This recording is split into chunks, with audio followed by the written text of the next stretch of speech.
আপনার তো লক্ষ্যের অভাব নয়। আপনি ভোট চোর, আপনি খুনি সরকার, আপনি সন্ত্রাসের মদতদাতা সরকার, আপনি দুর্নীতিবাদ সরকার। আপনার লক্ষ্যের অভাব নাই। আপনি যে চুক্তি করেছেন এতে আমরা কালো দিবস পালন করব। আমরা চাই না আপনি কালো অধ্যায় রচনা করে যান। এদেশের মানুষ আপনার কালো অধ্যায় দিবস পালন করতে চাই না। তাই সময় আছে। এদের স্বাধীন করেছে 30 লক্ষ মানুষের রক্তের বিনিময়ে ইজ্জতের বিনিময়।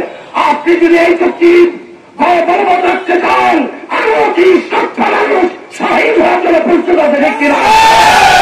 আপনি এই চুক্তি যদি আপনি রাখতে চান, আগের জেলায় জেলায় উপজেলায় কারাগার তৈরি করেন। 1 কোটি বাংলা নাগরিক স্বেচ্ছায় কারাবরণ করবে ঠিক কিনা? আপনার এই চুক্তি মানে না, মানবে না, মানবে না ঠিক কিনা? সময় আছে এখনো, বিশ্বাস জন্ম নাই।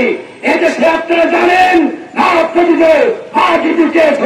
লুটমার করেছি, আমরা লুটমার করেছি।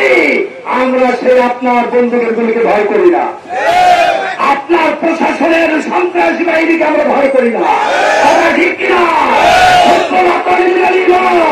আমরা দেশকে ভালোবাসি, জনগণকে ভালোবাসি।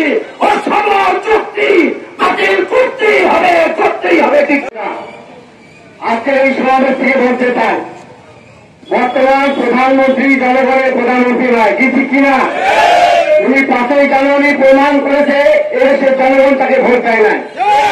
এই জনগণের মত উপেক্ষা করে উনার ক্ষমতাকে টিকিয়ে রাখার জন্য ভারতকে চুক্তি করতে, ভারতের সাথে। এই চুক্তি বাংলাদেশের মানুষ মানবে না। সামনে কঠিন কর্মসূচি আসবে। এই কর্মসূচির মাধ্যমে এই সরকারকে আমরা জবাব দেব, এই চুক্তি বাতিল করতে হবে। সরকার বেশি দিন মনে হয় টিকবে না।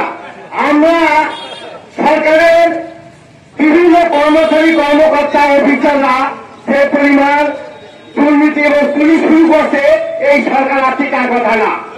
বাংলাদেশের মানুষও ছাড়বে না। অতএব সরকারকে উদাত্ত আহ্বান জানাবো, আপনার গৃহপালিত, আপনার আমলা, আপনার এমপি মন্ত্রী যারা দুর্নীতি চুরি করতেছে তাদেরকে গ্রেফতার করুন, তাদেরকে আইনের আওতায় নিয়ে আসেন এবং ভারতের সাথে যে চুক্তি করেছেন এই তাদের অনতিবিলম্বে বাতিল করা না হয়, সামনে কঠোর কর্মসূচির মাধ্যমে এই চুক্তি বাতিল করতে বাধ্য হবে। এই বলে আমার বক্তব্য।